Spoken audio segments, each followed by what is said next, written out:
এই কিরে, এই কিরে। হ্যাঁ, আমি কিন্তু দাঁড়িয়ে আছি একটি সূর্যমুখী ফুলের বাগানে। আমরা জানি ফুল মন ভালো করার জন্য, ফুল সৌন্দর্যের জন্য, ফুল প্রিয়ার মান অভিমান ভাঙানোর জন্য। কিন্তু বর্তমানে এই ফুল কিন্তু শুধুমাত্র সৌন্দর্য বা প্রিয়ার মান অভিমান ভাঙানোর জন্যই রয়েছে তা কিন্তু নয়। বর্তমানে এই সূর্যমুখী ফুল বাণিজ্যিকভাবে চাষ করা হচ্ছে, কারণ এর তেল খুবই কার্যকর এবং দামিও বটে। তবে শেরপুরের কয়েকটি জায়গায় এই ধরনের সূর্যমুখী ফুলের বাগানকে কৃষি পর্যটনের উদাহরণ হিসেবে তৈরি করার জন্য ছোট্ট প্রজেক্ট আকারে গ্রহণ করা হয়েছে, যা খুবই ইতিবাচক। আপনারা চাইলে টাঙ্গুরিয়া পাড়ার এই সূর্যমুখী ফুলের বাগানটাতে ঘুরে যেতে পারেন, তবে কোনোভাবেই যাতে বাগানের পরিবেশ নষ্ট না হয় এবং ফুল গাছগুলোর কোনো ক্ষতি না হয় সেদিকে খেয়াল রাখবেন।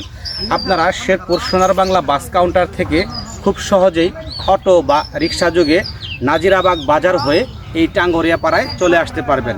তবে আবারও বলছি, যাতে এই কৃষি পর্যটনের অর্থাৎ যিনি উদ্যোগ নিয়েছেন সেই উদ্যোক্তার যাতে কোনো ক্ষতি না হয় সেই বিষয়টা অবশ্যই আপনারা মাথায় রাখবেন।